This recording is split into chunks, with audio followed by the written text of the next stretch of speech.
Ini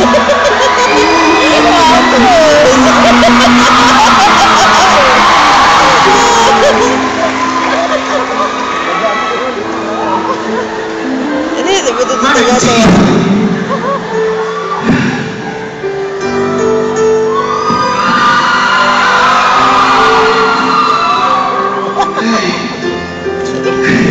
Aris pun tak balik-balik lagi. Nasib baik ada teman kucing.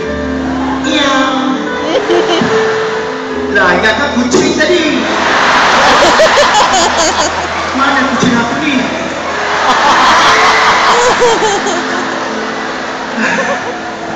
Nanti kalau Cik Aris balik, isteri suka. Izzah baru belajar beli.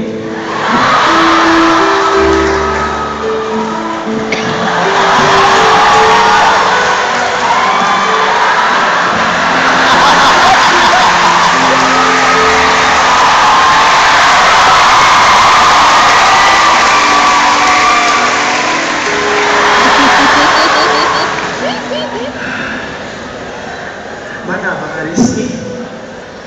Sejuk dah. Kacau pula benda. Atas sikit. Tak sabar tunggu Abang Aris balik.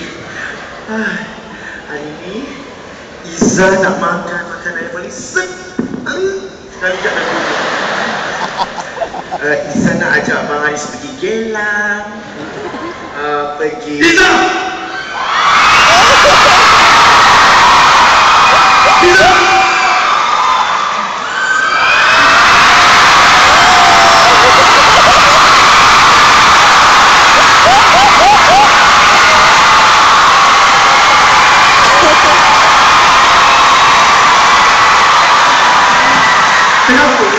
Kenapa?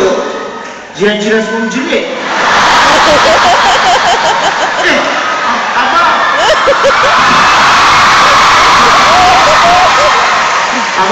Abang! Izzah!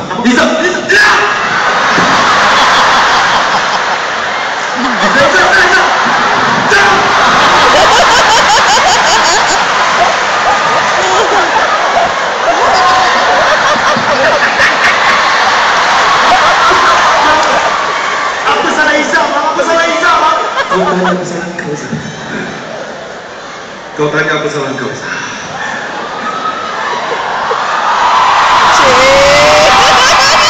Apa salah Izzah? Berapa kali aku ketuk kau kat luar sana? Mana tahu? Tak dengar aku ketuk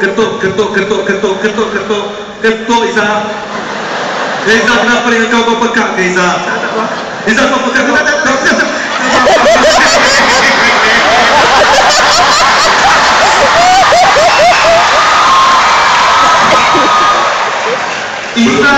Izzah mandi tadi bang. Maaf lah bang. Kau mandi apa lama sangat Izzah? Kau mandi apa lama sangat Izzah? Izzah rambut. Setahu aku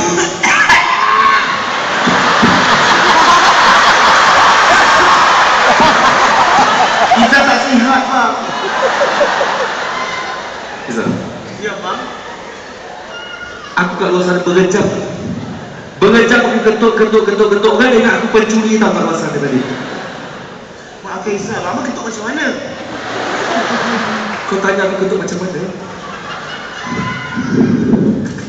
Tak bunyi pula kan Izzah? Tak bunyi juga. Jangan.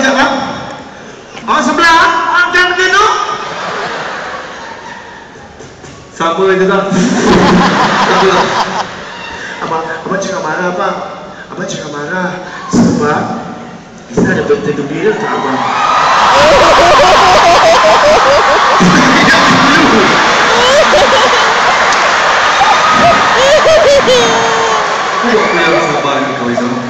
Kau buat aku hilang sabar dengan kau Izzah. Abang, baju ni Izzah pun beli kat Gelang. Jangan tak tarik.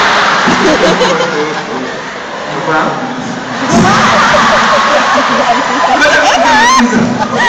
Aku yang marah ni. Izzah nak cakap sikit bang. Jom kita pergi ke depan. Mari. Abang.